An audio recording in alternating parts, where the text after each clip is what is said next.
Oh, okay. The Australian actress from Sharp Objects. Oh, yeah. What are you doing with her? Little Women. Oh, okay. If you could go ahead and slate for me, Michelle. Okay. Michelle Manelis, mindfood.com. Congratulations on the movie. Thank you. They're already talking about this is going to be your 4th Oscar nomination. Oh my gosh. That's nice. When you hear that kind of stuff, do you sort of not let that in, or does it put more pressure on you? It doesn't put more pressure on, only because the job's done. Right. So there's nothing I can really do about it. It would be lovely to, absolutely. It's always a lovely thing to hear people talking about a performance you've given in that way.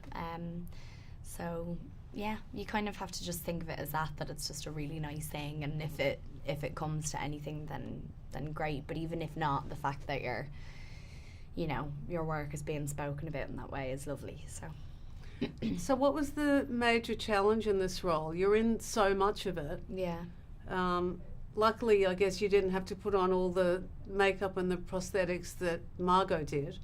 No, I didn't. I think probably one of the biggest challenges for all of us was the costumes, sort of like navigating your way through that, because you're quite restricted with the movement. That can be quite tricky, but in a way it ends up really informing the performance because it affects your physicality so much. I think emotionally the biggest challenge for me was just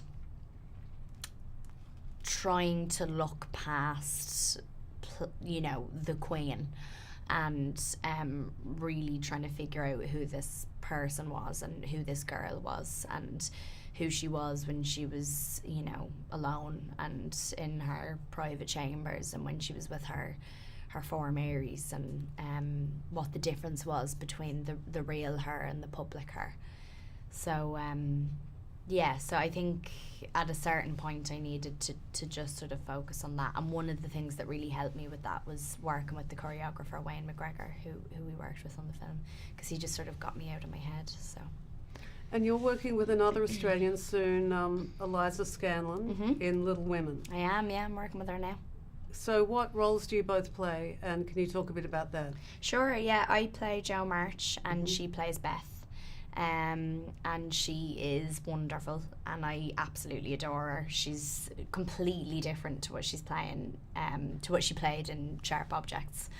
She's very sweet and kind and just like a good person, but she's wonderful and so talented, and she's a pal now, so yeah, we're having a great time. With Mary Queen of Scots, I thought the story's still very relevant today. You've got these two very powerful women, and they're being manipulated by a group of men. Mm-hmm. Can you talk a little bit about that in relation to, I guess, the Me Too movement, what that sort of means today?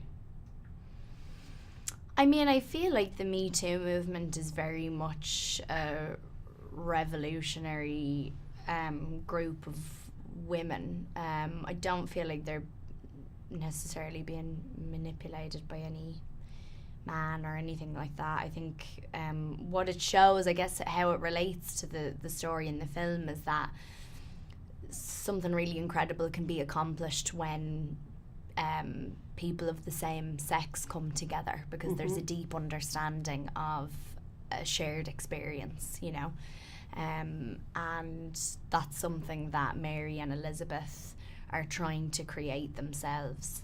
They're trying to share in a sort of common goal, which only the two of them can really share in because of the situation that they're both in. There's nobody else that really shares that with them, and I guess that's something that I know a lot of people who I know who have been to Time's Up meetings, they've said that it's just so lovely to be in this sort of safe space and be with people who have shared the same sort of experiences as you and have been in the same situations as you, and there's something very comforting about that. So thank you.